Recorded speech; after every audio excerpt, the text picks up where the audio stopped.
uyu munsi dufite umwami uri hagati yacu. Today we have a king in between us. Hallelujah. Hallelujah. Kandi dufite n'ijambo rye. And we also have his word. Kandi ijambo ry'umwami aho riri haba hari n'iki n'imbaraga. And where the word is, there's also power. Hallelujah. Hallelujah. Ntusubireyo rero Don't go back udafunguye umutima wawe without opening your heart, kugira ngo imbaraga z'umwami, so that the power of the umwami Lord, w'amahoro, the Lord of peace, zikuzure. can fill you. Hallelujah. Hallelujah. Akira imbaraga z'umwami Yesu. Receive the power of Jesus Christ. Akira imbaraga z'umwami Yesu. Receive the power of Jesus Christ. Kuko Yesu yiteguye kukugirira neza. Because Jesus is ready to do for you well. Kuko we ni umunyaneza. Because he's a good person. Kandi ngo ibyo yibwira kukugirira ni byiza si bibi. And what he wants to do for you is good, not bad. Kugira ngo akuremo umutima w'ibizaza. So that he can produce for you a heart of the coming. Reka ugire ibyiringiro by'ibizaza. May you have Ibyiringiro, hope. May you have hope for the coming. Kuko uwo twiringiye arashoboye. Because the one who we have hope in is powerful. Hallelujah. Hallelujah. Reka twumve ngo nimugende mwicarire. Thank you. Mani Sit down. Nimwicare mu God byubahiro bless you.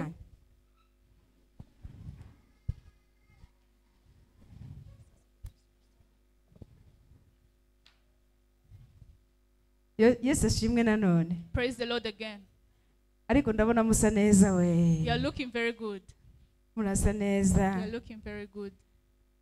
Worship team muririmba neza, murasa neza. Worship team, you sing very well and you look very good.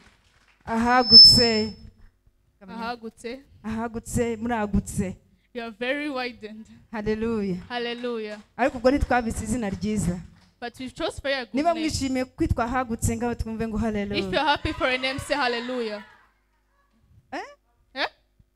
Mugize ngo iki? What did you say? Ntabwo yari hallelujah y'abantu bishimye. That's not the hallelujah of happy people.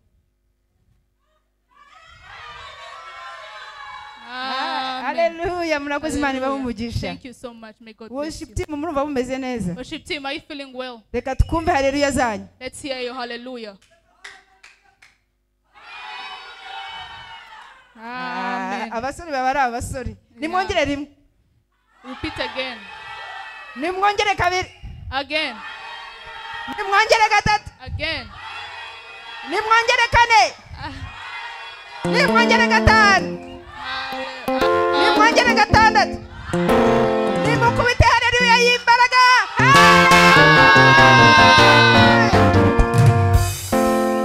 Nimwicarire. Abangabe yabaririmbye. When these people sing, ibikuta by'Yeriko biragwa. The walls of Yera break down. Mutingwe. What did you say? Biragwa. They fall. Hallelujah. Hallelujah. Happy for Jesus. Yes. No, the choir, the children choir. Happy for Jesus? Nimuhaguruke namwe mutere haleluya. Happy for Jesus, the choir of the children. Stand up and you praise the Lord. Nkuko bakuru banyu babigenjeje. Happy for Jesus? Happy for Jesus. Mutere haleluya eshatu. Go on.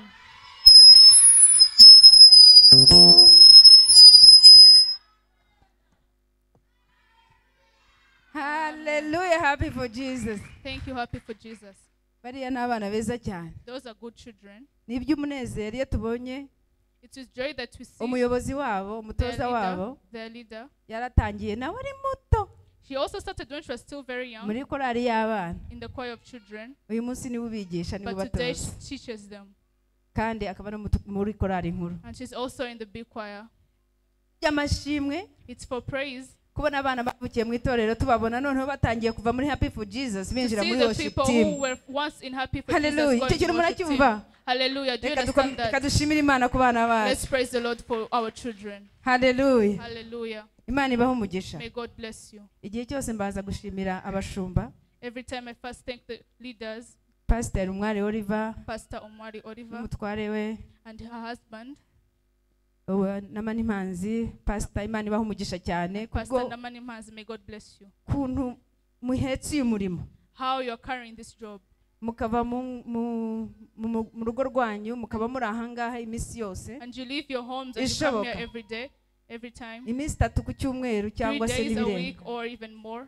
atari ukuvuga ko mwabuze ibyo mukora It's not because you don't have what ariko to do, mukaza mukaryama ahantu nk'aha but you come and sleep in a place like this kubw'urukundo rwa Kristo because of the love you have for Jesus n'umurimo wa Kristo. and the work and the service of Uwiteka Jesus. Imana ijye ibitaho cyane May the Lord bless you and help kandi you bagure namwe and also fulfill mu you bifatika, in what is mu tangible, bigaragara in what we can see, no mu bitagaragara and also in what we no mu can't see, bidafatika. and what we Ndavuga can't touch. iby'umwuka.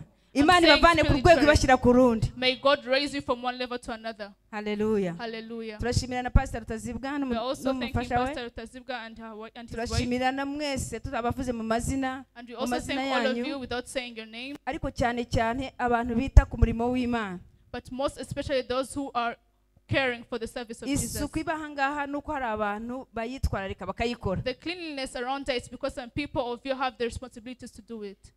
Ejo mwatumye nishima cyane Yesterday you made me very happy. ukuntu mwaje muri benshi How you came when you're so many. nk'uko bisanzwe buri ku cyumweru, Like how it's always mugakora on every amasuku. Sunday and did your ariko cleaning. igisumba byose But what's more than that? abana bo muri Happy for Jesus The children in Happy for Jesus. nabo bakoze amasuku. They also did the Joes. Urumva nabo The barakubuye namwe, They ni ibintu byiza swept. cyane. They did something very good. Mwabatoje neza You've really raised them well. gukunda inzu y'Imana. To love the church of Jesus. Haleluya. Hallelujah. Erega ibi bintu ntabwo byikora. This does not do itself. Ubwo shimiye buri muntu wese rero witanga ukunda umurimo w'Imana. So I'm thanking everyone who gives themselves out to do the work of Jesus. Imana ibiteho, May God bless you. ibaha ibyo muyisaba May He take care of and give you what you kandi need n'ibyo mutekereza. and what you also think about. Hano hari abantu babaha There are babaha people igihe cyose, who live here every day, nka Mama Alfonsina, like Mama Alfonsina nka Banje, and Ange. abantu bafite umutwaro w'umurimo ku mutima, The people who have the work of Jesus abantu on nka their ba heart. Paul. People like Paul. Abo bantu turabashimira People cyane like that, koko, we thank you so much. n'abandi mubarebereho. And others, you may also take them as an example.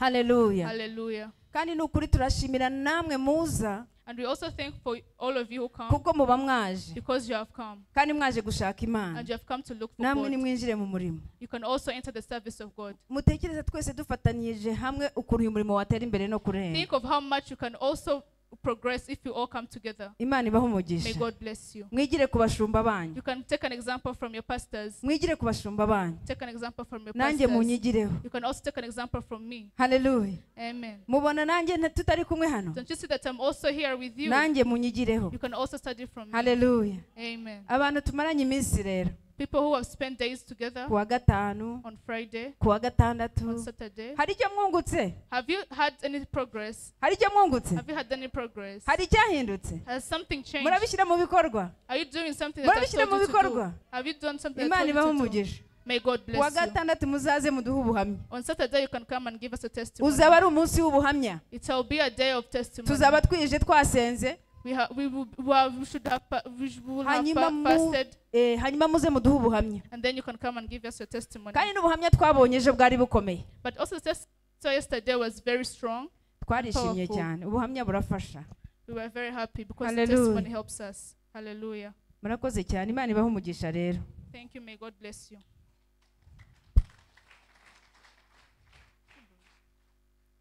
Reka dusenge. Ariko mwabonye hari icyahindutse?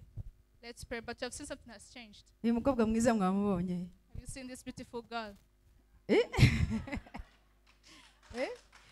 Mwamubonye? Murumva adashoboye. Uyu rero ni umupasiteri. She's a pastor.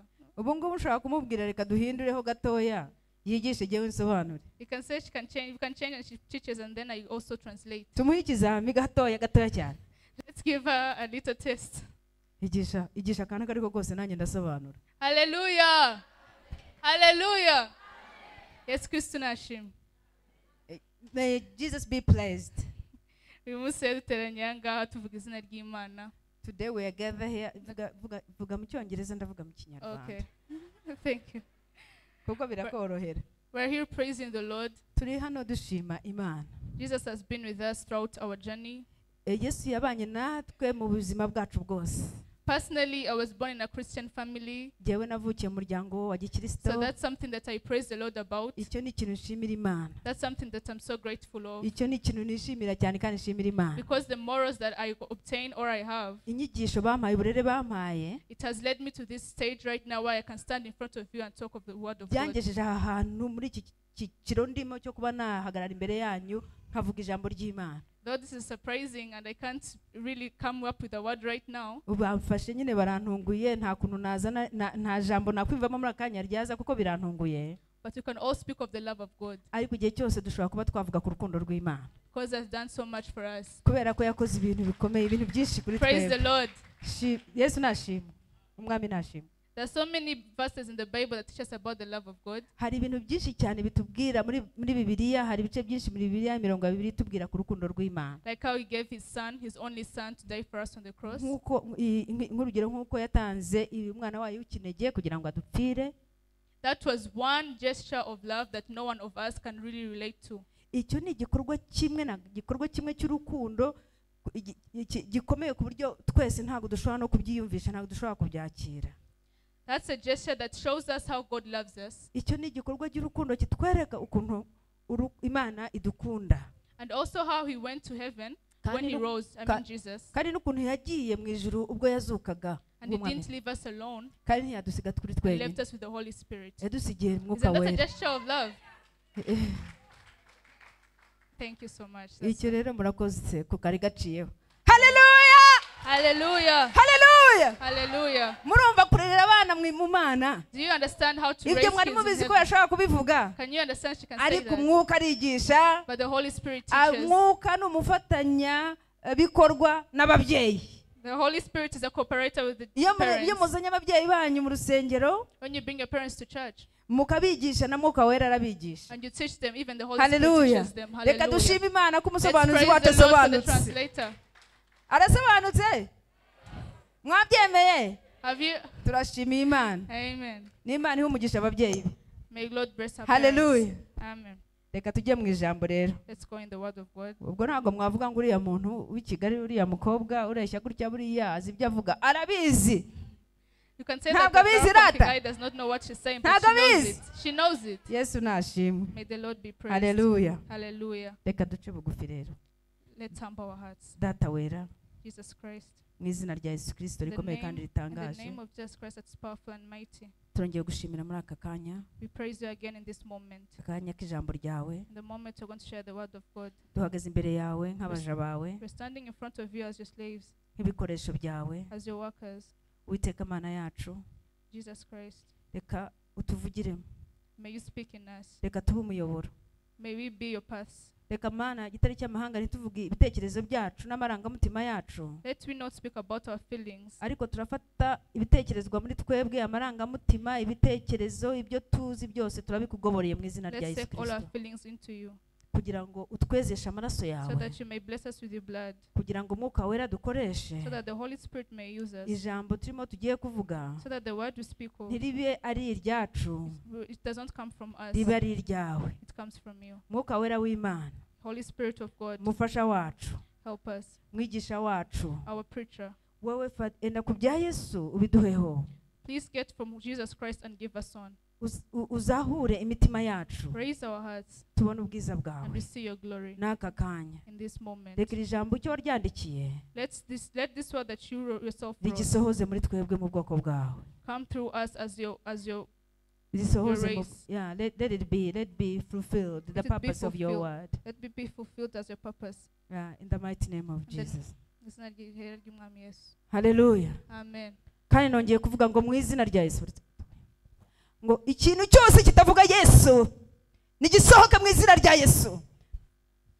Twahaye ubutware n'ubushobozi bwo guhambira, ngo ibyo duhambiriye hano mu isi no mu ijuru biba bihambiriye, kandi ibyo duhambiriye hano, ibyo duhambuye mu isi na hariya biba bigize gute?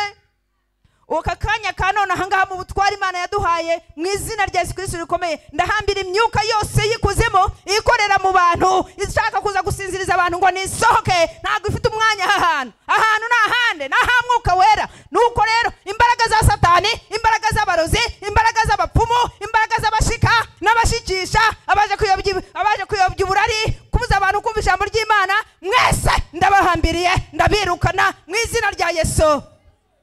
Haleluya. Kandi ndahambura ibyari bihambiriye byose, ibyari bidafite ubugingo bibonye ubugingo mu izina rya Yesu. Haleluya. Abarwayi mukire, abahambiriye mu bohoke mu izina rya Yesu. Uyu munsi igifite amazina gifite n'amatwe, ndabategetse ngo mwese mupfukame, kuko izina rya Yesu ngo amavi yose azagira gute. Haleluya. Ibyose mupfukame kuko Yesu ni umwami. Haleluya. Haleluya. Nibifite ururimi mwature ko Yesu ari umwami. Aha ngaha nta izindi imbaraga zigomba guhakorera usibye imbaraga za Mwuka Wera. Haleluya. Twakomeje gahunda. Ibyo ngibyo bya kubivamo. Haleluya. Hallelujah. Tugiye mu ijambo ry'Imana. We're going in the word of God. Ijambo ridakomwa mwuhokora, you cannot hinder it. The word of God that can't be hindered. Haleluya. Hallelujah. Ngo ni nk'imvura. It's like rain. Iyo yaguye, When it rains, ibyo ari byo byose, whatever, icyatsi kibi n'ikiza, the grass that's good and bad, ibishyimbo, beans, urucaca, grass, byose bibona imvura. they all receive the rain. Siko bimeze? Isn't it how it Ngo is? kandi ubutaka bwose bugira gute? And all the land Buratota. gets Haleluya. wet. Hallelujah. Ijambo ry'Imana ntirisubirayo ubusa. The word of God Hallelujah. does not go back. Risubiza icyo ryandikiye, It icyo came- ryandikiwe. It comes and fulfills what has said. Haleluya. Hallelujah. Haleluya. Hallelujah. Ariko biterwa n'ubutaka riguyemo. But it all depends on the land, the type of land it goes on. Bibiliya yabivuze neza. The Bible said it well. Mu bantu habamo imitima iyi. In the human heart there are 4 hearts. Hari umutima umeze nk'ubutaka bwumye. There is a heart that it is dry. Aho ngaho ijambo ry'Imana rihaguye, When the word of God falls ngo there, inyoni ziraritoragura. the birds come and pick it up. Hari uwundi umutima There's another heart. umeze nka akara, ni the rocky heart. Umutima wibuye There's umeze a rocky nk'ibuye. heart. Aho ngaho ngo ijambo iyo rihaguye, When the word of God falls there, ngo kuko riba rimeze ahantu hari agataka gakeya, it's because there is a little soil, rishora imizi mikeya, they can uproot their roots down. ariko ngo izuba ryaka, But the sun, kubera yuko rifite imizi mito idashoye hasi, because those plants don't have long roots that reach down, rikaraba ntiryere, rikaraba it withers. yeah. Hanyuma rero hari n'uwundi mutima, But there's another heart. uwo mutima nawo That heart, ngo umeze nk'ubutaka burimo amahwa. it's like the soil that has stones. Hanyuma ngo iyo imbuto iguyemo, When a seed falls there, iramera, it grows, ikazana amababi, it brings leaves, igashisha neza, it's really beautiful. ariko ngo amahwa akayiniga. The But the thorn chokes thorns it. choke it, Yes, ntiyere. and then it does not rise Ariko up. hakaba n'uwundi mutima wa kane. But there's another 4th heart. Uwo mutima wa kane rero iyo ijambo riguyemo, When the word of God falls in that heart, rirera, it grows. rikera imbuto nyinshi, It grows and bears fruits. ijana, magana, rikera. It grows. Ngiye kubasobanurira abo bantu b'iyo mitima rero. Let me explain to you those hearts. Uwo nguwo ufite umutima umeze nk'ahantu humye, That person who has a heart like dry soil, inyoni zitora, uwo nguwo iyo yumvishije ijambo ry'Imana, when that person hears the word of God, hanyuma dayimoni Satani araza akayivanamo itaragera, the demon comes and takes us out. ntacyo yumva, turavuga ntacyo yumva. He does not listen to what we say. Hari ubwo Abanyarwanda bavuga ngo yavuze ijambo ngo ryaciye harihungukira ahangaha. Brandon said that what she said passed and went through the other ear. We uwo muntu we nta nubwo rya rica ahangaha ngo rihungukire But hariya, then that person, it doesn't even enter the ear and get out to the other ear, kuko ntamenye byavuzwe, because he does not understand what's kubera ko been imitima said, yabo irumye, because their heart is dry. irumye cyane. It's really dry. Uwo umeze nk'ibuye It's like the rocky one, ahumye, the, ni wa the wundi dry one. ngo iyo yakira ijambo ry'Imana arishima, When he receives the word of God, he's happy. ngo akanezerwa, He's very ati happy. haleluya nafashijwe, And he says, hallelujah, I have been akishima touched. ati umushumba yigishije neza cyane, And he's very happy that this pastor has akagenda taught very yagize well. gute yafashijwe. And he's really happy. Yahura n'ibibazo But when it comes into akavuga ati troubles, Yesu uri hehe, and he asks himself, ati where is mbivuyemo Jesus? iby'agakiza nta nicyo And bitanga, says, I've left my salvation because there's akabivamo no Jesus. gutyo. And just lives Abo like bantu nabo that. barahari. Because the people like Hari that. na wa wundi rero ufite amahwa, But there's someone who has stones. noneho ngo uwo nguwo ahora yirekera iby'ubutunzi bw'isi. But that person is always desiring the earthly desires. Yego, ngo kubera rero ko uhora byirarikiriye cyane, So that desire, noneho bituma biniga rya jambo ry'Imana that desire ntiryera. chokes the word of God in him. Ariko umurima mwiza wa wundi aryakirana, But the one with a good land, kandi akaryakira rikera. receives the word of God Mu and bibi also bears byiza it. aravuga ati niyo naca mu muriro ntago nzashya. And he says, even if I pass through the fire, I will Akavuga not ati niyo burn. naca mu mazi ntago nzamirwa. And he says, even if I pass through the water, I will not Niyo drown. yakena aravuga ati mubanze mushake mubaje mushake ibyo gukiranuka, iby'ijuru n'ibyo gukiranuka, ibindi byose bizagira gute When bizanyongererwa. he is also hungry, he says, you first search for the kingdom of God and Uwo others will muntu be niwe mvuga additions. niwe. Reka tuba abo bantu rero Let's be b'imitima those myiza. people. Haleluya.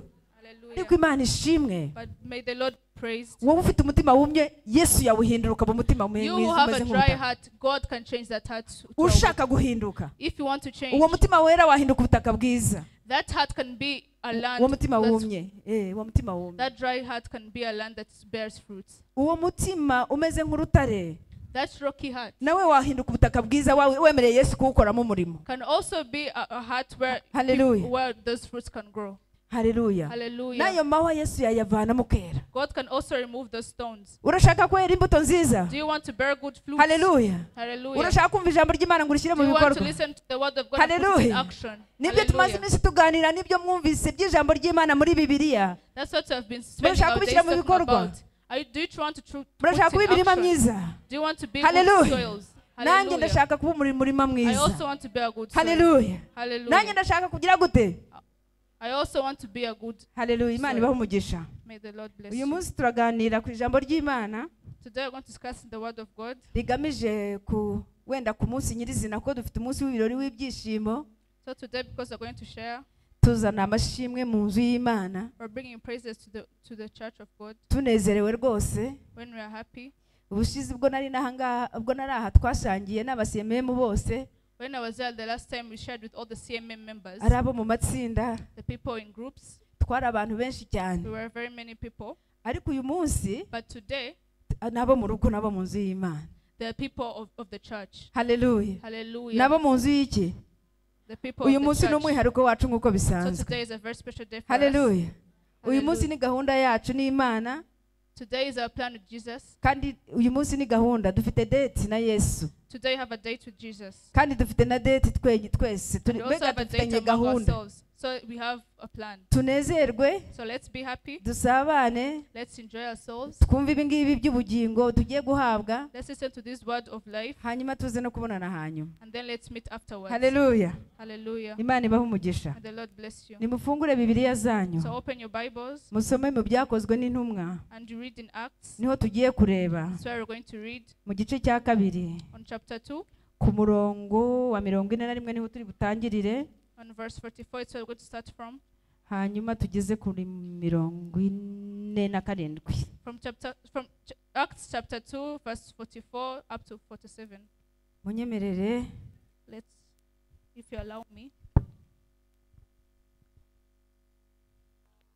ibyakozwe n'intumwa, Acts igice cya kabiri, chapter 2, murongo wa 44 verse 44. tugeze kuri 47. And we reach on 47. Nguko abakristo ba mbere basangiraga ibyabo. Umutwe w'amagambo ni kuvuze.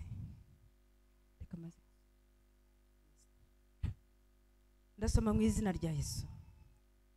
Abantu bose bagiraga ubwoba, nuko intumwa zikora ibitangaza n'ibimenyetso byinshi. Abizeye bose babaga hamwe basangira ibyabo byose. Haleluya. Mvuze ngo iki, ngo abizeye bose babaga hamwe basangira ibyabo byose. Haleluya. Ngo ubutunzi bwabo n'ibintu byabo barabiguraga bakabigabanya bose nk'uko umuntu akennye. Kandi iminsi yose bakomezaga kujya mu rusengero n'umutima uhuye n'uwabo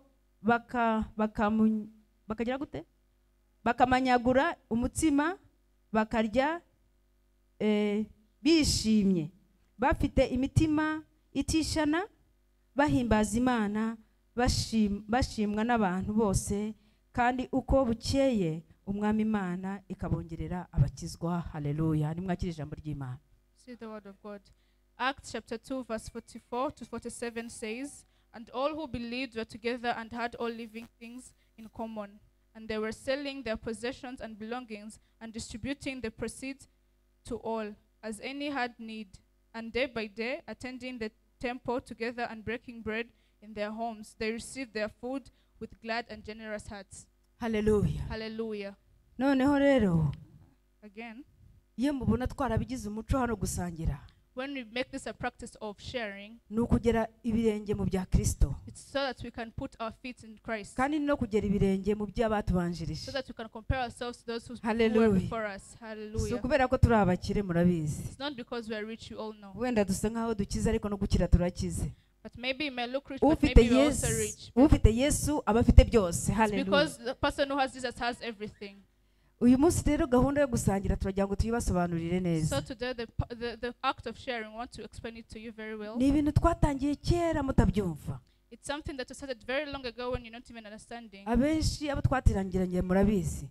People who used to share, you know. Ariko kandi nubwo bavuga ko umuntu upfa ntabwo baburaga kuza ngo barye icyo kimasa. But though they said someone died, they didn't refuse to come and eat the food. Kandi icyo kimasa cyabaga cyaguzwe ntabwo nigeze simenya niho bimasa gusa babigurira. I don't even know where they buy the cow from. Simenya naho babibaga. I don't even know where they slaughter it from. Ariko barabyibagiraga But they slaughter it themselves bakabyirira. and they eat it. Ariko ndashima Imana But I praise the Lord ko uyu munsi mubona ari igikorwa cyiza. that today you see it as a very good act. Hallelujah. Hallelujah. Mubona ko ari igikorwa cyo gusangira. So it's an act of sharing. Hallelujah. Hallelujah. Tugasabana. And we're happy together. Hanyuma n'abashumba Imana yabagiriye neza. And when the also pastors Nzi receive ko the mujya musangira Noheli. you know that you also share Nabwo mugasangira Christmas Noheli. together. Mukabaga ikimasa. And you also slaughter a cow Mugasangira. and you share. Hallelujah. Imana ibahe Hallelujah. umugisha rata. May the Lord bless you. Ibahe amatungo menshi mujye mubona n'ibimasa byo gusangira May the n'abakirisitu. Lord give you a lot of Hallelujah. cattle. Hallelujah. Kandi namwe bakirisitu Imana ibahe umugisha. And also Christians, may the Lord bless you. Hallelujah. Hallelujah. Turashimira bamwe muri mwebwe We thank some of you mwaduhaye ihene. who gave us a goat. Hallelujah. Yee. Imana ibahe umugisha ko mwaduhaye May ihene. the Lord bless you for giving us a goat. Hallelujah. Hallelujah. Umuntu atanga iki? Everyone gives. Kandi nta mpano itanzwe n'umutima ushaka iba ntoya. There is no gift that gives with a heart of Hallelujah. willing that comes small. Hallelujah. Hallelujah. Uyu munsi niyo mpamvu Today it's the reason why ba bandi twishyuriye mituweli, the people who paid ba bandi insurance ijana, for 100 people. uyu munsi turaza kuboroza ubukwavu. Today we are going to let you raise a rabbit. Hallelujah. Hallelujah. Turaboroza iki? We'll let Iki? you raise a rabbit. Inkwavu. Inkwavu nabo numvise ngo zibyara buri kwezi. I've heard that rabbits bleed Ubwo every. sizo nizavamo mituweli y'umwaka utaha. Muzazifate neza. So that's insurance for the next year. Urumva umuntu abandi baratanga ihene, Others are abandi giving baratanga goats, inkwavu, others are giving abandi baratanga rabbits, inka. Others are giving cattle. Hallelujah. Hallelujah. Tuzagera no ku kindi kintu gikomeye. So we're also going to go on another level. Imana ibahe umugisha. May the Lord bless you. Ngo abakristo ba kera rero So the Christians of long ago, nta mukene wabagamo. there was no poor person. Siko jambo ivuga. That's what the Bible says. Ku murongo wa 44 ngo abizeye bose babaga hamwe bagasangira ibyabo byose. Hallelujah. Ngo Hallelujah. bakagira gute? What did they do? Hari umuntu wari waza hano ashonje akagenda atagaburiwe? Is there someone who came here hungry and went Arahari? back when she's still hungry? Is there Hari wari waza anyone? akagenda atagaburiwe? Is there anyone who came without and went without Ibyo being dufite fed? byose turabisangira. Whatever we have here, we share. Hallelujah. Hallelujah. Hallelujah. Hallelujah. Rero natwe nuko tugomba kubaho dusangiye. So that's how we should live when we're sharing. Nongeye gushimishwa no kumva umuntu wahaye nawe undi. Hallelujah. I also became Abatanga happy ibishyimbo, when I had someone who gave us abatanga beans, umuceri bawubonye. rice. Icyo ni ikintu dukwiriye kugira umuco rwose tugikomeze kuko twabanye nacyo igihe cyose. That's something that we Hallelujah. should make a behavior Kuva because dutangira we've been with twatangiye it. dusangira. Since we started Kandi tugomba sharing, kuguma dusangira. and we should also remain sharing. Bibiliya tubwira ngo ibyo bari bafite byose barabizanaga The bakabisangira. Bible says whatever they had, they brought it together and shared Babaga it. hamwe bahuje umutima. They lived together with common hearts. Uyu munsi rero So today, ndagira ngo tubane tubuhuje umutima. I also want us to bring our hearts together. Tujye tuzana ibyacu Let's tubisangire. bring ours and share with others. Niyo mpamvu gahunda yo kuwa gatandatu That's why the plan of Saturday, twari dusanzwe dusangira igikoma ariko mu gihe gishize byari bitameze neza. we used to share porridge on Saturday, Ntibyari bimeze nabi rata. but the past days N'agakoma it ko has kuwa been bad. gatandatu ntabwo kacagamo neza. Ariko guhera uyu munsi But from today, kuko Imana yatugiriye neza. Because God has done so good for Tuzajya us. dusangira igikoma buri cyumweru. We Hallelujah. shall be sharing porridge every Ndavuze Sunday. ngo iki? Ngo buri cyumweru noneho gahunda yo kuwa gatandatu yo gusangira igikoma tuzajya tugisangira noneho no ku cyumweru. Every week Hallelujah. we're going to be sharing porridge on a Sunday. Hallelujah. Hallelujah. Hallelujah. Ariko birasaba iki rero? But what does it need for us? Muri Denmark ntago duhinga ibigori ariko ntago twabona ifu igera hano. In Denmark we don't have flour that can Duhinga ibigori. They grow grains. Yeah. Murumva yemwe? Are you listening? Reka niyambure hano mbarebe neza bituma mubyibuha. Let me remove this glass and see you clearly.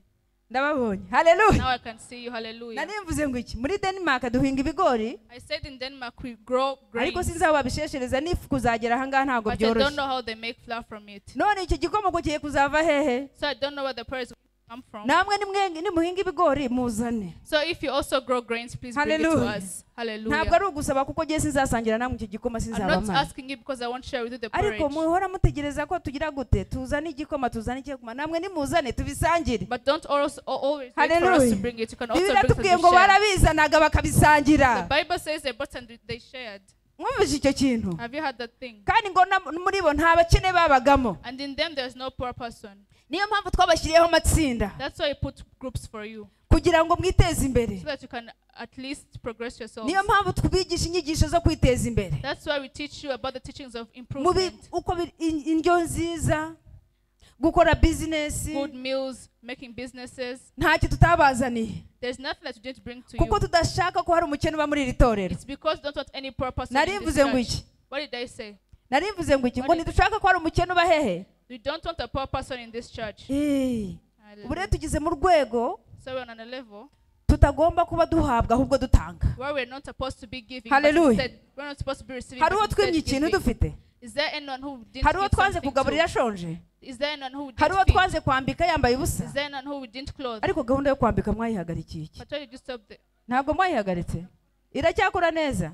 Baracyabambika? They're still dressing you. uyu munsi kubera ko bakwambitse cyane nawe ugize igihe cyo kwambika mugenzi So wawe. today, because they dressed you, it's now time for you to dress others. Mwumvishije ako kantu? Have you heard Uyu that munsi thing? abashumba barakwambitse cyane nawe ugeze igihe cyo kwambika iki mugenzi wawe wambaye Today the ubusa. pastors have dressed you, so it's high Hallelujah. time you also dress your partner. Uyu munsi nawe zana udushyimbo twawe, Today also bring your zana beans, utugori twawe tudusangire n'abandi. bring your grains and let's share Hallelujah. it. Hallelujah. Imana ibahe umugisha ariko murabikora. May the God bless you. But you Murabikora. still do it. You do Murabikora. it. You really do it. Gusa uko tutajya nyine murabikora. But you do it. Ntabwo babikora gatoya. Don't they do it? Noneho mukabizana tukabiha abakene. You should bring it and give it to the poor. Oya barabikora. But they do it. Murazana amaturo ariko biza mu nzira z'amaturo. Imana ishimwe ko But it comes in imirima the yanyu way yera of neza. offerings. Haleluya.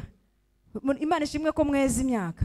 May the Lord be blessed. Mukazana amaturo y'amashimwe mu nzu Thank you for y'Imana. bringing sacrifices to the Hallelujah. Lord. Hallelujah. Ayo Your ya offerings. maturo yanyu niyo duha abaje kugira gute kugabuza badafite aho bahinga nabo. We give your offerings to the people who come Ariko uyu begging. munsi turashaka kujya dusangira. But today we want to start Baze sharing. no kubaha tubahe ariko no gusangira dusangire. Let them come and give them, but Hallelujah. you also share. Sibyo? Hallelujah. Hallelujah. Dusangire ntibibe ko dusangira naje gusa.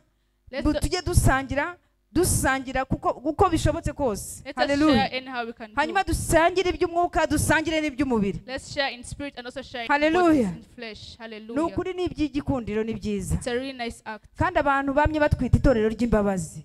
They call us Kubera- a church of mercy. Jara. Refuse to sit Ariko down. uzaza guyicaye But the person ntagasubire who comes- yatariye.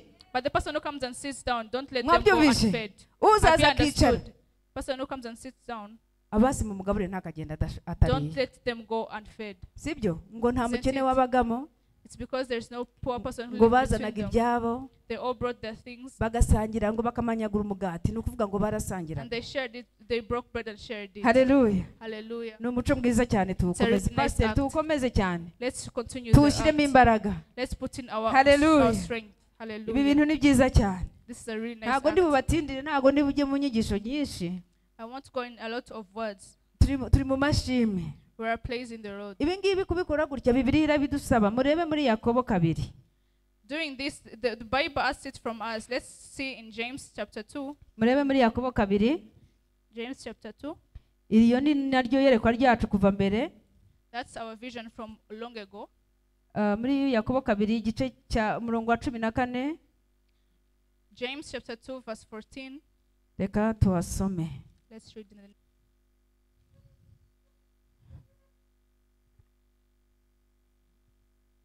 Let's read James chapter 2 verse 14 says, "What good is it, my brothers, if someone says he has faith but does not have works? Can that faith save him? If a brother or sister is poorly clothed and lacking daily food, and no one of you says to them, 'Go in peace and be warmed and filled,' without giving them anything needed for their body, what good is that?" Yakobo 2 We're in James chapter 2. ku murongo wa 14. Mwahageze namwe? Have you reached there, all of you? Ngo mbese bene data byavura iki niba umuntu avuga yuko afite kwizera nyamara akaba ari nta mirimo akora? Murabyumva yemwe? Ngo bene uko kwizera kwabasha gukiza iki? Murumva? Are you listening? Kwizera ni kwiza, Faith is good, ariko kugomba kujya gushyirwa mu bikorwa. but it should also be put in Hallelujah. works. Hallelujah. Niyo mpamvu That's why iyereko ryacu rivuga ngo ni ugushyira urukundo rwa Kristo mu bikorwa. It's why we say that our vision is putting the love of God in action. Ni ukubwiriza ubutumwa bwiza mu bikorwa. It's spreading the good news of Christ in action. Mbega mwabona mwebwe nk'itorero You can see yourselves as a church. magazana imbere yanyu nabivuga wenda kuko nyine ari iyereko, If I stand in front of you, I can say because it's a vision. ariko mwe mubona twarabikoze? But do you see that you have done it? Have we done it? Mubona tushyira urukundo rwa Kristo mu bikorwa? Have we put God's love in action? Ntabwo tubikora. Do we do it? Ntihagira umuntu uhaguruka tubwire niba tubikora cyangwa tutabikora. Let someone stand up and tell Turabikora, us if ntitubikora. we do it or not. Urugero murarufite? Do you have examples? Ingero murazifite? Do you have examples? None se mwebwe murabikora? For you, do you do it? Namwe murabikora ku bwanyu? Do you also do it on your Nari own? navuze ngo tugire gute? Twigire kuri Kristo, I say twigire no that ku ntumwa. I say that let's say Christ and the disciples as Ariko our namwe mutwigireho. examples. But you can also take us as Hallelujah. examples. Hallelujah. Dushyire urukundo rwa Kristo mu bikorwa. Let's put the love of God in Kwizera action. kwacu, Our faith, kuvuga ubutumwa bwiza tubivuge mu spreading the bikorwa. word of God in action. Dukora nk'ibyo abatubanjirije. Let's do what our sisters did. Hallelujah. Hallelujah. Ku murongo ukurikiraho The next verse, ubwo ngubwo ni uwa 15. the 16th verse. Ngo cyangwa se hagira mwene data w'umugabo cyangwa w'umugore wambaye ubusa kandi akaba abuze ibyo kurya by'iminsi yose, maze umwe muri mwe akamubwira ati, genda amahoro ususuruke uhage, ariko ntimumuhe ibyo umubiri ukeneye, byavura iki? Murumva? Are you listening? Murumva ninde? Who? Umuntu yambaye ubusa, When you're naked, umuntu yaburaye, the person has aje famine. imbere yawe, He comes in front of ukavuga ngo you, reka tumwigishe ubutumwa bwiza. and you say, let's teach him the word Uwo of muntu God. yakumva? Can that person really listen to it? Ninde muntu wariwe n'inzara nkanjye? Who has ever been through famine like me? Nta muntu ugeze uribwa n'inzara? Is there none who has been through famine? Nayigize ngo dore noneho ko mwamwenyereye kwirarira, I thought mwari there's none who mugiye has gone kumbeshya through famine. mbareba n'amaso yanyu, You're about to kuko lie uzi ko me. inzara yabariye, Because I know n'ubu famine ngubu iyo has murimo also got to muvamo nyine. Nayigize ngo muriraririye, inzara iraryana. Famine hurts. Ngaho tekereza, inzara ntabwo iryana. Doesn't famine hurt? Hari umuntu wariwe n'inzara nkanjye? Is there a person who has been through famine like me? Ugahambira n'umushumi ukanga gufata. And you also tie a rope Inzara and does not yakuriye. even catch. Have you ever? Hanyuma tekereza umeze gutyo rero umuntu akavuga ngo Yesu aragukunda. And imagine yourself in that state and someone Ati comes no to you and ijuru that rirahari Lord ugomba Jesus loves kuzajya mu you, ijuru. that you're going to go to heaven. Muri ibyo bikwiriye ko tujya tubikora se, ariko ntabwo tubikora. Is that right? Ntabwo bishoboka. We don't do it. Niyo mpamvu rero That's why gahunda yo gusangira twayikomeje iyo myaka yose kugeza the n'ubu. act of sharing has been continued since then. Ni ukugira ngo dukore ibyo Bibiliya igira ite So that you itubwire. can fulfill what the Bible says. Ndabizi cyane ko hari abantu benshi baje hano I know very well that so many people of you, kubera bazi ko muri mubashyiriremo akantu, mukabaha ibishyimbo, mukabaha udufaranga, mukabaha ababuze mituweli, mukabaha. came here following the insurance money, the food. Ntabwo nzibagirwa wa mama twagaburiye abana b'igikoma hariya haruguru, ariko nabwo twakoze neza. I'll never forget the woman who we fed Avuye porridge ngo up there. avuye kure. when she's from very far away, hanyuma ngo yaravuye hariya hirya kandi ari n'umusinzi. and she was from down there and she was a drunkard. Ariko ibyo aribyo byose abana bari bashonje. But whatever, the children were also hungry. Sibyo bari bashonje. They were hungry. Mwarakoze kubagaburira. Thank you for serving them. Mwarakoze kumwambika. Thank you for clothing her. Mwarakoze kumuha n'impamba akagenda. Thank you for giving Ibyo her byose a gift. mwashyize urukundo rwa Kristo mu bikorwa. Thank you for putting Jesus' love Ngugira in neza action. igirete. Do well Hallelujah. and live. Reka ineza yose ikomeze. May the grace of God Ndishimye continue. cyane ko gahunda yo kwambika abantu mukifite. I'm so happy that the act of helping people be clothed is Nayo still going on. nikomeze. Hallelujah. May it also continue going on. Murumvishije. Hallelujah. Ntago wabwiriza ubutumwa umuntu ushonje. You can't preach the word of God to a person who's Ntago hungry. wabwira umuntu ngo aze gusenga adafite umwenda wo You kwambara. can't tell someone to come to church without clothing. Tugomba rero gukora ibyo bikorwa byiza cyane. We must do those acts because they're very Ibyo good. rero nibyo nagira ngo tuganireho. That's what I wanted us to discuss about. Iyi gahunda duhoramo naje. These actions that we do when I come, N'izindi gahunda muhoramo ntahari z'ibikorwa byiza. and other actions that you do when I'm not around. Ibyo gusura abantu. The actions of visiting people, Ibyo gusura abari kwa muganga nzi ko mujye mubatekera mukabasura. visiting the hospitals and feeding the Ibyo people gusura there. abarwayi ni ukuri bikomeze kandi bikomereze cyane. May these actions go on and go on really Hallelujah. strong. Hallelujah. Abashumba Imana ibaho umugisha cyane. The Lord Ibyo bless these bikorwa byiza pastors. cyane. Imana ibaho umugisha. Those are really nice acts. May the Lord Hallelujah. bless you. Hallelujah. Hallelujah. Hallelujah. Reka tujye muri za gahunda zacu nziza dusabana turakomerezaho. Let's go in the other acts of sharing. We'll go Hallelujah. on. Hallelujah. Reka tubanze duhamagare korari yacu urumva ngiye nakoresheje umwanya neza. I've really used my time well. Let's first call upon the choir. Mujye mumbabarira agiye nihamagarira worship team. Ariko namwe muzi ko dukundana. You will forgive me, but I always call the worship team. But you know I also love you. Urubyiruko baze twongera tunezerweho gatoya hanyuma dusenge. Let them come so you can also be happy one more time. Gahunda zikurikire. And then you can go on with other plans.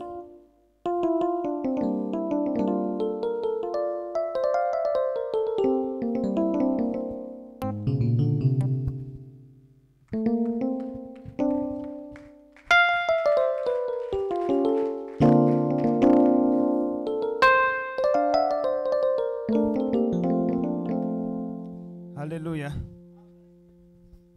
Nubwo amagambo yanjye ataba menshi, shimwa Mana kuko ndamahoro. Mutima wanjye himbaza iyo Mana, unezerwe kuko ndamahoro. Reka masabe nimba mugifite agatege twiheje. Nubwo amagambo yanjye ataba menshi, shimwa Mami kuko ndamahoro. Mutima mutima himbaza iyo Mana, unezerwe kuko ndamahoro. Nubwo amagambo yanjye ataba menshi, ego shimwa Mana kuko ndamahoro. Mutima mutima wanjye himbaza iyo Mana, nezerwa cyane kuko ndamahoro. Twese nubwo amagambo yanjye ataba menshi, shimwa Mana kuko ndamahoro. Ai mutima wanjye himbaza iyo Mana, unezerwe kuko ndamahoro. Ai nubwo amagambo yanjye ataba menshi, shimwa Yesu we, shimwa Mana kuko ndamahoro. Ai mutima himbaza iyo Mana, unezerwe kuko ndamahoro. Ai mutima wanjye himbaza iyo Mana, unezerwe kuko ndamahoro. Nubwo amagambo yanjye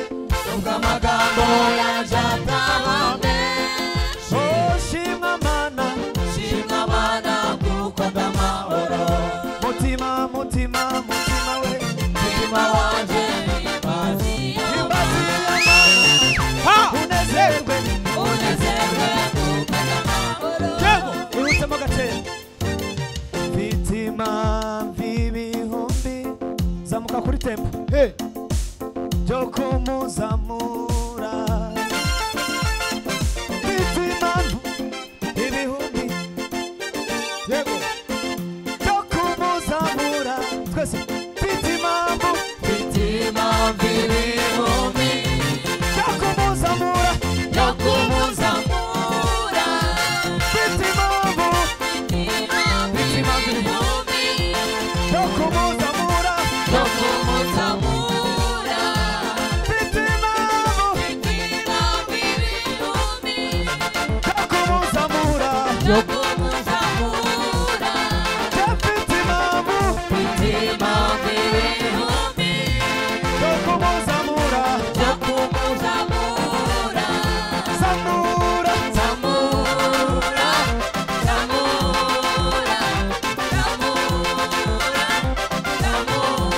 Nami mana we nami mana tu nami mana Reka gusanga ko dusoje reka mumve gatoya ihutaho gatoya nono ihutaho gatoya reka duhindure gatoya reka duhindure umva nono nyumva neza Ah! Ya, ya, ya, ya, ya, ya. Ya, ya, ya, ya, ya, ya. Ya, ya, ya, ya, ya. Tujya kuvuga ngo twabira Jehova ya, ya, ya, ya, ya, ya, ya.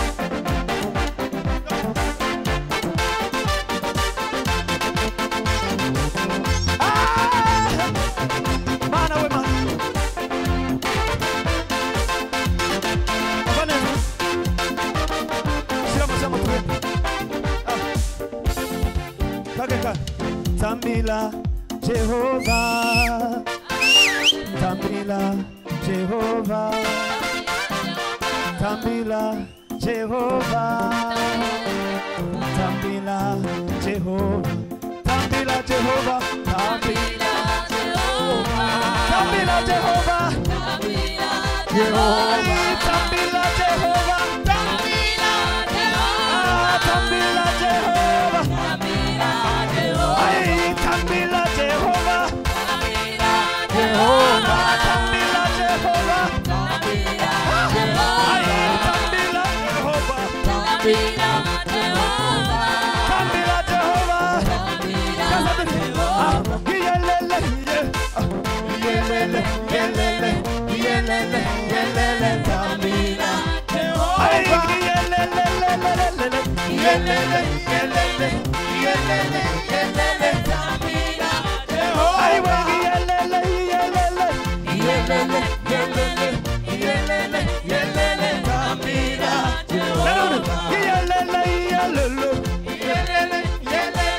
yelele yelele ah tambila Jehova tambila Jehova tambila Jehova tambila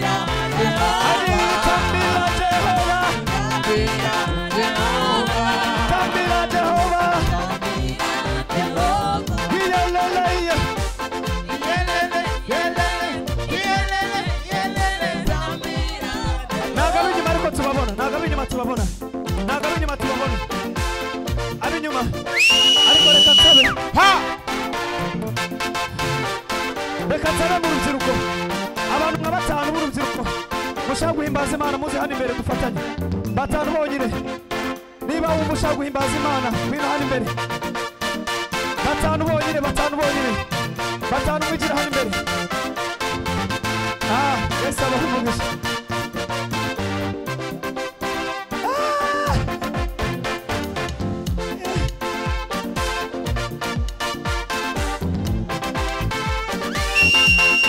Yego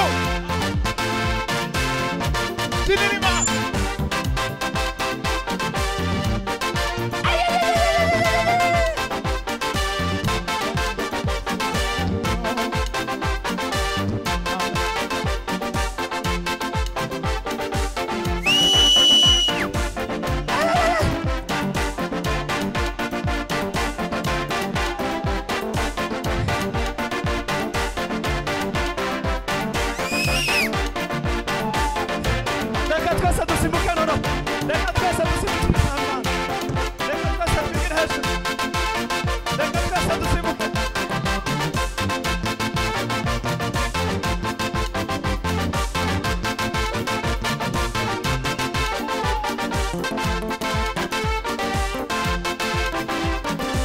dushiramo igisimba gatoya dushiramo umukunga gatoya dushiramo umukunga gatoya yego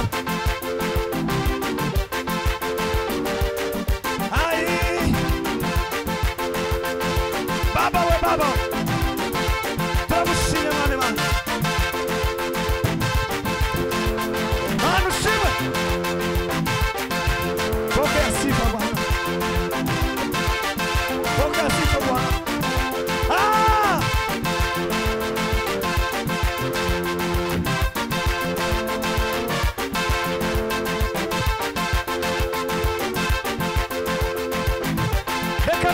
twese duhimbaza Imana nawe uri inyuma wabyinira Uwiteka wabyinira Uwiteka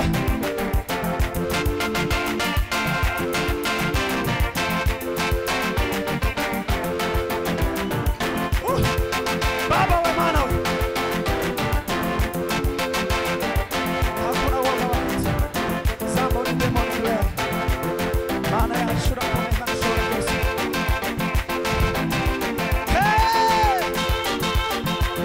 twese duhimbaza Imana himbaza umwami Imana kuko hari byiza gukoreye nawe utse wahimbaza Imana himbaza Imana himbaza Imana himbaza Imana mana we wadukoreye bikomeye natwe turanezerewe data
kugenda mugaruke buri muntu aguma ahari buri muntu aguma aho ngaho wumva cyatararuha aguma aho ngaho gatoya iminota 3 yonyine reka duhaguruke twikwicara haleluya haleluya buretse gato buretse wowe haleluya haleluya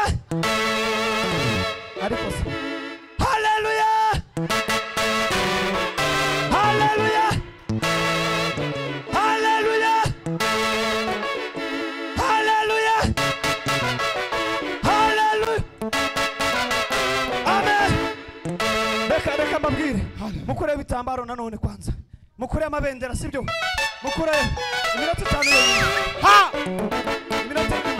iminota 5 yonyine mukure ibitambaro mbere kicyo tubikoresha haleluya haleluya umuntu ufite umuswaro ufite igitambaro ufite igitenge ufite telefoni icyari cyo cyose ufite mu kuboko washyire hejuru noneho urakomereza aho ngaho warugejeje sibyo ariko urabura turabanza tuvuge Yesu tujye gufana Yesu uyu mudiho abaru wa Kristo Yesu sibyo ndabategereje nimba nimusoza mushyire hejuru kugira ngo mbirebe nimusoza mushyire hejuru kugira ngo ndebe haleluya haleluya haleluya haleluya muzamura amabendera butsinzi haleluya haleluya haleluya tugiye gusimbuka rero tuvuge ngo Yesu sibyo hari abantu bafana bitagira umumaro sibyo harabirirwa mu mipira ibyo byose n'ibyisi ntago byabasha kudukiza ariko hari Yesu Kristo mwami w'i Nazareti ufite izina rikomeye kandi ritangaje wone wo tugiye kuvuga ngo arera kandi akiranuka haleluya Hallelujah. haleluya Hallelujah. oh haleluya Hallelujah. bagiye tugiye gusimbuka rimwe Yesu Yesu Yesu Yesu Yesu Yesu Yesu Yesu Yesu Yesu Yesu Yesu Yesu Yesu Yesu amaboko hejuru Yesu Yesu Yesu Yesu Yesu Yesu Yesu Yesu Yesu Yesu Yesu hey hey hey hey hey hey hey hey hey hey Yesu Yesu Yesu hey Babylon hallelujah reka tubwire Imana iminota 5 yonyine ubundi dusoze sabaho mu biti kansabe DJ aza kwihuta mu gace kugira ngo tujyane twese dukomeza tuzamura amabendera ushobora kuba udashoboye gusimbuka ariko washobora kuzamura ibendera ndagusabye uzamura ibendera aho uri nawe uzamura ukuboko uvuga ngo Mana warakoze uvuga ngo Mana we ukwiriye gushima kandi wakoze ibikomeye baragiterana rigaragaza Mana warakoze Kristo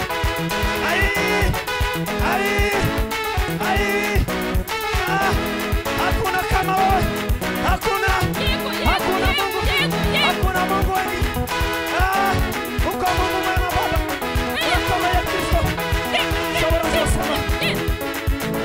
turagushima kwa turi abacuranzi b'abacuranzi kasa amabendera kasa amabendera kasa amabendera kasa amabendera kasa amabendera amabendera y'ubutsinzi amabendera kwa turi amabendera arakomeye Mana we Mana shima Imana wibutse icyo Uwiteka Imana yagukoreye shima Imana akaba akabonye Mana we akaba akabonye Mana we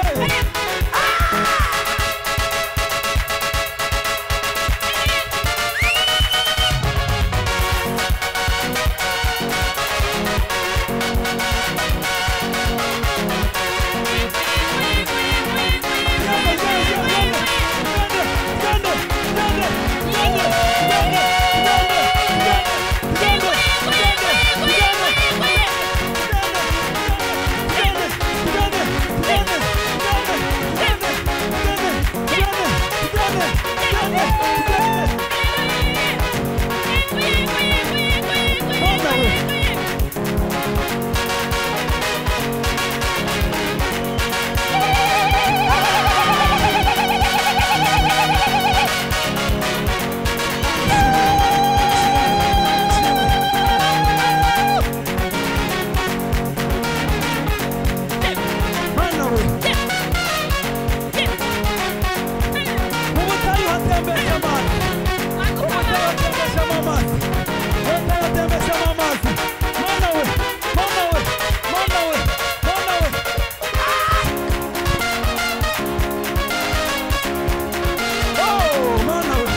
Amen. haleluya Hallelujah. imana ishimwe cyane amen Amen. Yego, uri Imana ikomeye. mana we Uri Imana ihambaye. urakwiye Turagushimiye Imana.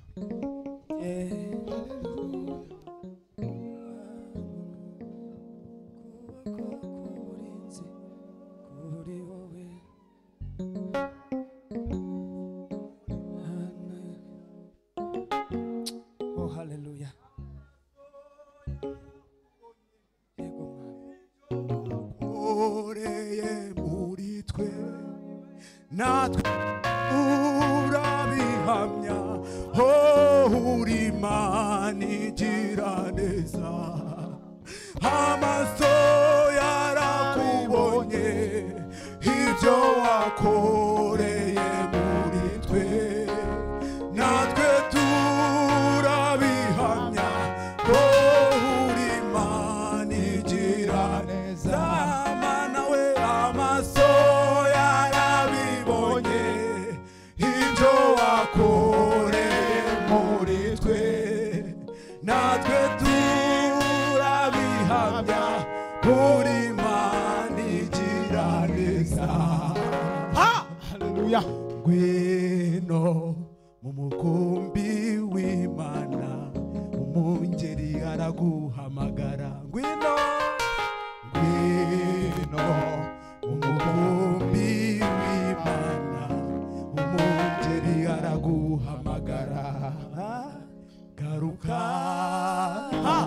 mu mukumbi w'Imana umungeri araguhamagara ngwino ngwino ngwino mu mukumbi w'Imana umungeri araguhamagara oya garuka garuka nshuti garuka garuka garuka mu mukumbi w'Imana umungeri araguhamagara oya ngwino nawe uri kure nawe urushe ngwino nawe uremerewe mu mukumbi mwami yesu w'Imana araguhamagara umungeri araguhamagara.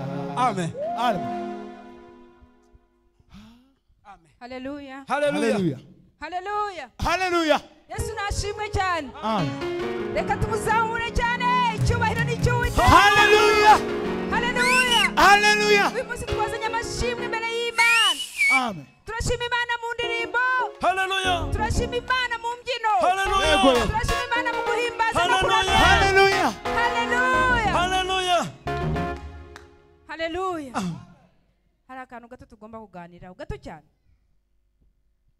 hano ijambo ry'imana riratubwira yuko ngo kuko imana yakunze ab'isi bose haleluya Amen. ngo ikabaha umwana ikohereza umwana wayo w'ikinege Yego. kugira ngo umwizera wese Atarimbuka. atarimbuka ahabwe ubugingo Uhoraho. haleluya Amen. abantu bose ni ab'imana amen ariko abantu bose si abana b'imana Yego. murumva ako kantu yego abantu bose ni ab'imana kandi abantu bose imana irabakunda ariko abantu bose si abana b'iki B'Imana. oya bibiliya iratubwira muri yohana 1 uwo jambo wahozeho uwo wari imana uwo waremye ibyaremwe byose kandi nta kiremwe kitaremwe nawe uwo yigize umuntu aza mube yego ariko ngo hariho bamwemeye n'abatabamwemeye yego ariko bamwemeye abahaye ububasha bwo kuba iki abana b'Imana haleluya bamwe babyawe n'ubushake bw'umuntu n'ubushake bw'umugabo n'ubushake bw'umubiri ahubwo babyawe iki Imana haleluya Amen. ukuntu rero umuntu abyarwa n'imana nuko umuntu akizwa yego akemera kuva mu byaha akaza akatura Yego. akakira Yesu nk'umwami n'umukiza we yamara kumwemera akizera ko imana yamuzuye Yego. akizera ko yamupfiriye akava mu byaha akabyihakana Yego. akihakana imirimo ya kamere Yego. akihakana satani n'ibikorwa bye byose akakira umwami akamubera umutware Hallelujah. uwo nguyu yabyatuye abyizeye ngo umuntu yizeje umutima akatuza ururimi akatuza akanwa uwahinduka umwana w'iki w'Imana haleluya Amen. hano abana b'imana baririmbye cyane abandi barasenga natwe turanezerwa ariko hari n'abandi batari baza muri uwo muryango wa Kristo Yego. uwo muryango w'Imana uyu munsi rero kugira ngo dukunde tugendane neza turakwinginze wowe muntu muntu w'Imana uri hamwe natwe, wowe waje utarakira Yesu nk'umwami n'umukiza wawe, uze hano tugusengere winjire mu muryango wa Kristo. Sibyo? Haba hari umuntu hano utari wakira Yesu Kristo nk'umwami n'umukiza we? Haba umuntu w'Imana hano ushaka kuba umwana w'Imana? Arahari? Ubu mwese mwarakijijwe? Murashaka kuza ngo tubasengere? Urumva ibyo umuntu avuga ngo data wa twese wo mu ijuru? Narababwiye ko udashobora guhamagara umuntu iso atari so. Yego. Umuntu wita data wa twese wo mu ijuru, twebwe duhamagara data wa twese wo mu ijuru yuko twemeye umwana we akatubyara akaducungura. Ni muri Kristo tuba abana b'Imana. Haleluya. Rero ujye ureka guhamagara data wa twese wo mu ijuru atari so. Sibyo? Ariko niba ushaka ko Imana yo mu ijuru iba so, ngwino wakira umwana wayo akubyare ube mu muryango w'Imana. Arahari umuntu utarakizwa? Niba adahari rero ndagira ngo Pasiteri uraje? Imana igumugisha, mukomere Imana amashyi. Haleluya. Haleluya. Amen. Haleluya. Hari undi? Imana umungeri araguhamagara. Haleluya. Amen. Hari undi? Nawe va, Imana igumugisha. Umukumbi w'Imana umungeri araguhamagara. Nawe ngwino, nawe witinya ngwino, humura. Ngwino umukumbi w'Imana umungeri araguhamagara. Garuka, garuka umukumbi w'Imana. Nawe ngwino, nawe ngwino. Turagutegereje, ngwino nawe, ngwino. Utarakira umwami n'umukiza wawe, ngwino. Ngwino mu mukumbi w'Imana umungeri araguhamagara. Ngwino nshuti. Yemwe abarushe n'abaremerewe musange ndabaruhura. Umungeri araguhamagara. Ngwino nshuti. Musange muze abari kure n'abari abarushe n'abaremerewe, muze hano twageze kwa Karuhura. Mu nzu y'Imana niho dukirira, mu nzu y'Imana niho duhindurirwa.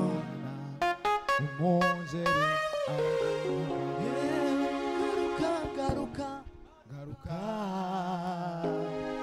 umukumbi w'Imana umungeri araguhamagara. Garuka, garuka, oh garuka umukumbi w'Imana umungeri araguhamagara. Yewe fata umwanzuro. Ngwino umukumbi w'Imana umungeri araguhamagara. Uyu munsi ni wawe, ngwino.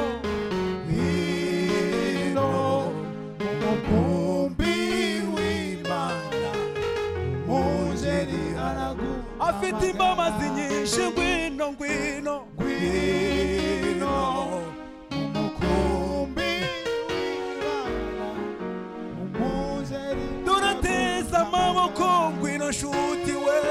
Ngwino umukumbi w'Imana umungeri araguhamagara.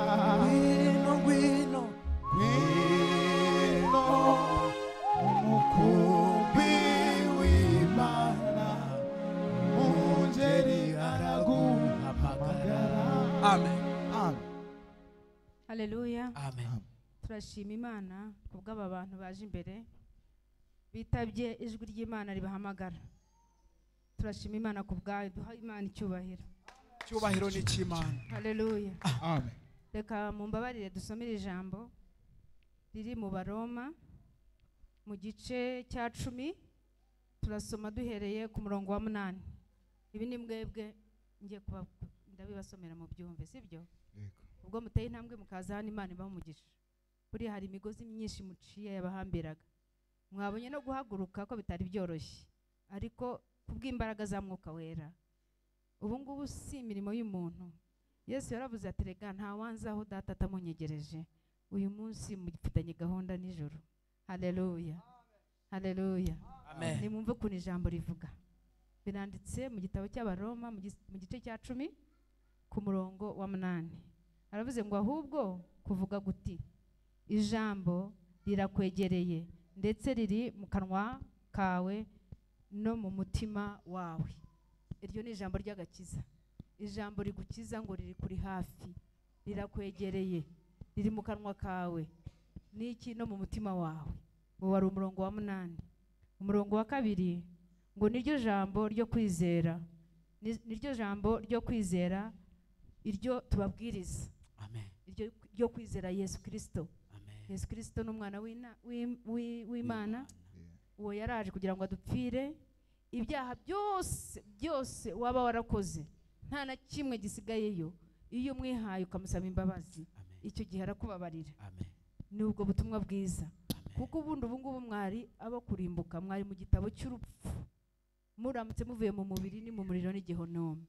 Ariko ubwo mwemeye Imana, mukemera umwana wayo, uwo yatumye ngo adupfire, mukemera kuyiha ibyanyu byose, ibibi byose, ibyiza byose, niba hari ibyo mufite. Kuko biratubwira ngo umutima w'umuntu habamo ibibi gusa kuva akiri umwana. Ineza dufite ni y'agakiza, nibyo Kristo aduteramo, naho ubundi turi babi cyane. Ariko kuko Imana ari nziza, yo itugira beza. No gukiranuka kwa Kristo kutubeshejeho. Ijambo riravuga ngo niwatuza akanwa kawe yuko Yesu ari umwami, ukizera mu mutima wawe yuko Imana yamuzuye, uzakizwa. Murumva iryo jambo? Ngo niwatuza n'akanwa kawe ukanizera ko Yesu ari umwami, ko ari umwana w'Imana, yuko Imana yamuvuye, uzagira gute? Uzakizwa. Haleluya. Ngo kuko umutima ari wo umuntu yizeza akabarwaho gukiranuka, kandi akanwa akaba ariko yatuza agakizwa. Haleluya. Ngo kuko ibyanditswe bivuga biti umwizera wese ntabwo azakorwa n'isoni. Haleluya. Mugize neza rero kuza. Ni ukuvuga ngo niba kuko mwumva mwizeye mu mutima wanyu, mugomba kwizera mu mutima.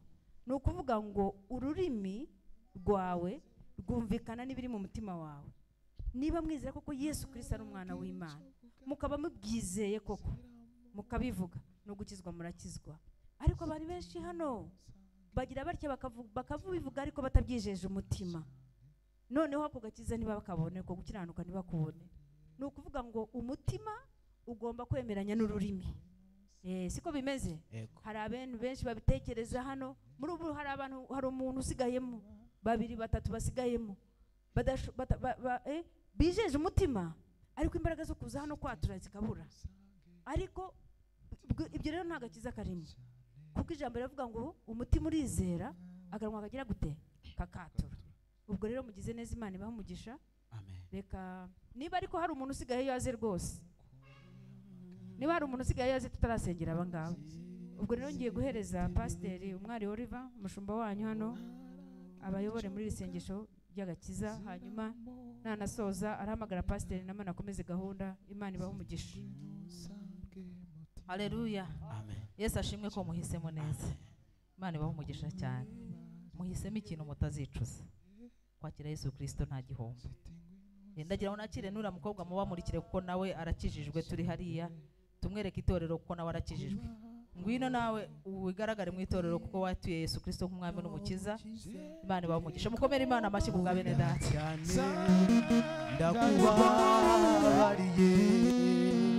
Murasubiramo aya magambo nkuko wizeye mu mutima wawe. Ibyo wizeye n'ubundi nibyo ugiye kwatuza akanwa kawe, kuko mumaze kumva yuko umutima ari umuntu yizeza akabarwaho gukiranuka, yakatuza akanwa ke agakizwa. Uyu we yarangije kwatura, nagira ngo gusa nawe mubereke. Uravuga ngo mwami Yesu. Oya, urabisubiramo. Mwami Yesu. Mwese murabisubiramo. Mwami Yesu, ndemera ko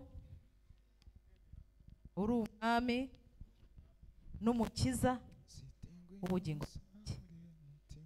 Ndemera ko wapfuye ukazuka uyu munsi ukaba uri muzima. Ibyo ngibyo byatuje akanwa kanjye kandi mbyijeje umutima wanjye. Uhereye none nje imbere yawe, umbabarire ibyaha byose ibyo nakoze, ibyo nzi n'ibyo ntazi, kuko nguhungiyeho unkize, unyandikure mu gitabo cy'abarimbuka, unyandike mu gitabo cy'ubugingo, kuko nkwizeye. Uhereye none Satani n'ibye byose ndabyihakanye ku mugaragaro.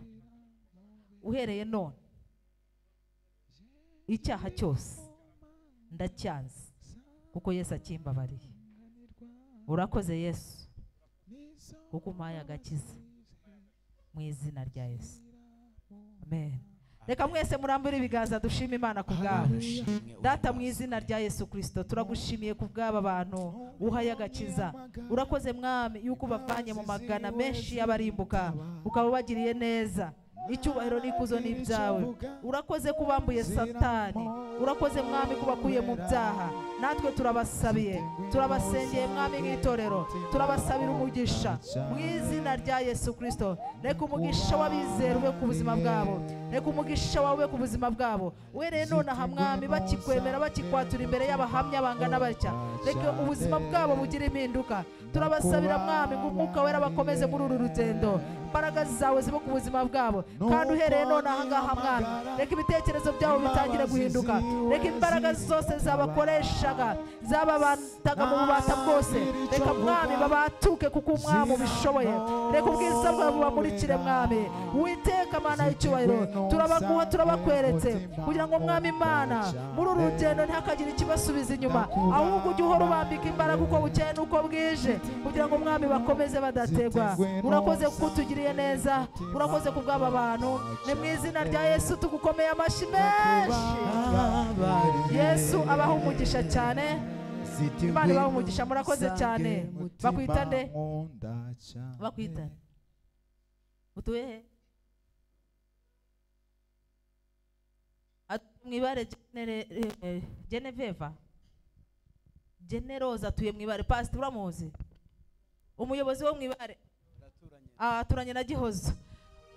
Ushinzwe umuryango wa Mwibare umurebe Generoza ntakabure muri gahunda z'imiryango. Kandi nidusoza muraza kureba Kalisa abandike kugira ngo mubashe gukurikirana inyigisho z'ubutizo. Wowe bakwita nde?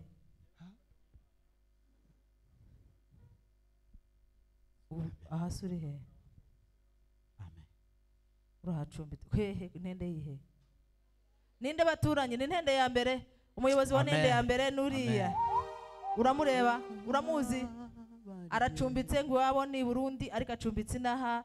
Mumwiteho kugira ngo akomeze kukuvuga neza ari mu gihugu cyo mu Rwanda.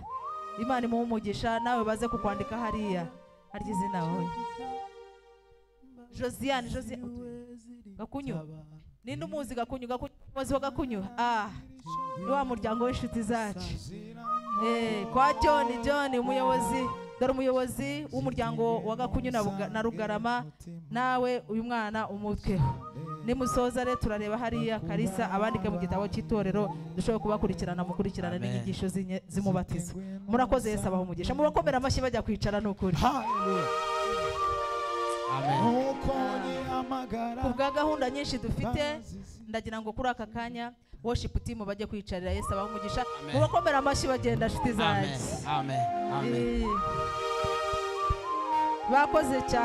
Bakoze cyane, Imana ibahe umugisha.